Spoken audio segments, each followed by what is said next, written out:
Je tiens à dire gentiment qu'on a interrompu la parole le mouvement des indigènes de la République. Je tiens à le dire et que vous le sachiez.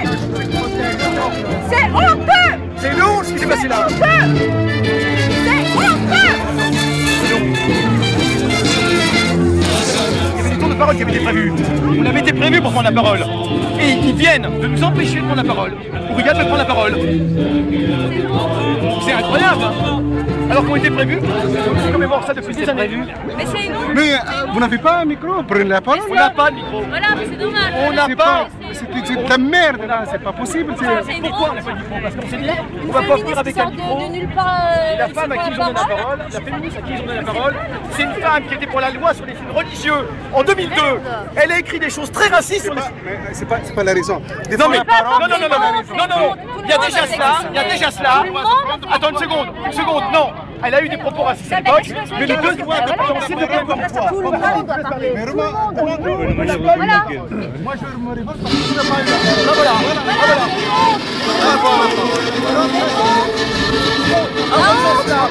L'année prochaine, il n'y aura plus personne. Ils veulent faire de cette manifestation un truc bon chic, bon genre. Il y a uniquement la LDH, il y a uniquement les associations de filles sur le volet qui vont avoir un discours très convenu. Alors que jamais l'État français ne va reconnaître ce massacre, ce crime, si jamais on ne fera pas du poing sur la table. C'est ça qui est inadmissible. Ce qu'ils veulent, c'est une rente de situation politique. Et c'est ça qui est très grave. Ils nous ont empêchés de parler aujourd'hui. C'est indigne. Ils n'ont pas le droit de commémorer le massacre de gens qui se battaient pour la liberté et la dignité, lorsqu'aujourd'hui, ils empêchent de parler les descendants de ces gens qui sont morts au 17 octobre. C'est vraiment inadmissible. Nos parents étaient le 17 octobre. Mes parents y étaient au 17 octobre. Et ils vont nous empêcher de nous parler.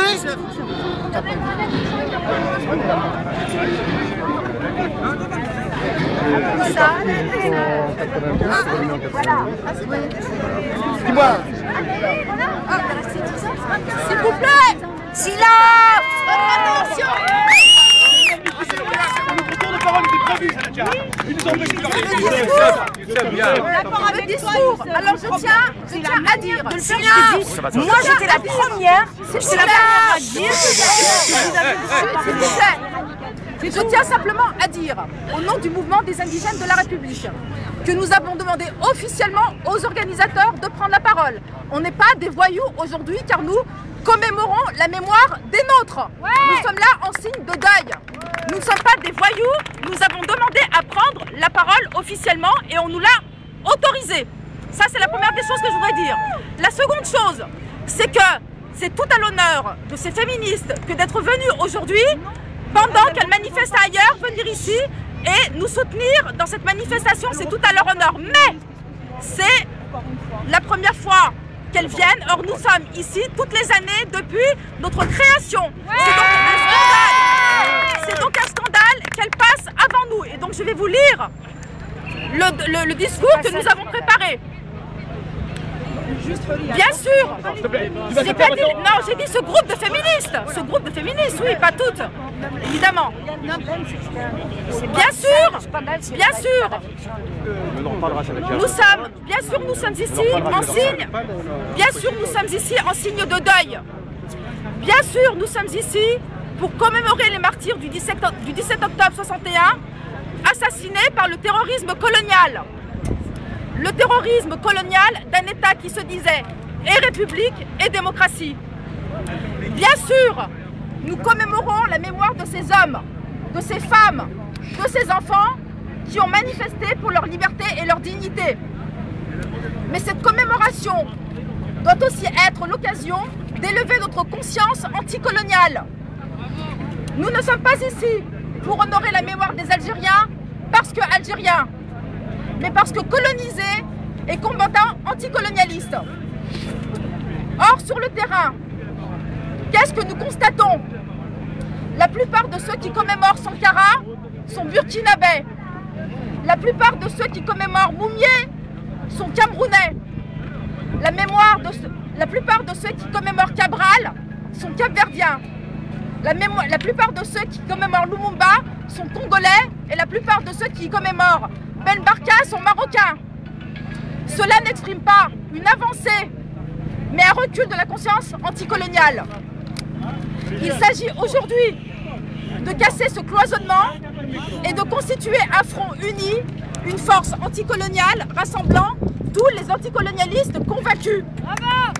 Ouais! Par ailleurs, cette conscience coloniale fait que nous ne pourrons pas nous contenter d'une simple commémoration annuelle soutenue par la mairie de Paris, pour laquelle cela devient un simple rituel dans l'agenda de M. Delanoë. Ouais! À bon compte, qui lave à bon compte la responsabilité de l'État et de la classe politique. Nous exigeons du maire de Paris et des représentants de l'État que les criminels soient désignés clairement, c'est-à-dire la police au service de l'État. Ouais! Enfin, il y a une indécence à prétendre commémorer les martyrs du 17 octobre de la part du maire de Paris et faire le soldat Gilad Shalit citoyen d'honneur de la ville de Paris. Gilad Shalit, soldat d'une armée coloniale d'occupation. Nous demandons donc à M. Delanoë qu'il cesse de faire de la politique politicienne, de la politique clientéliste. Nous ne demandons pas de traitement de faveur, mais la justice est la seule justice pour toutes les victimes du racisme d'État d'hier et d'aujourd'hui. En l'occurrence, Zied Ebouna, Mohsen El Arami, Yakou Sanogo de Bagnolet, Rabat Bouadma de Belfort et l'ensemble, Ali Ziri, le retraité algérien, et l'ensemble de tous ceux qui sont visés par les politiques sécuritaires de M. Hortefeux, à savoir les sans-papiers. Je vous remercie et à l'année prochaine, Inch'Allah.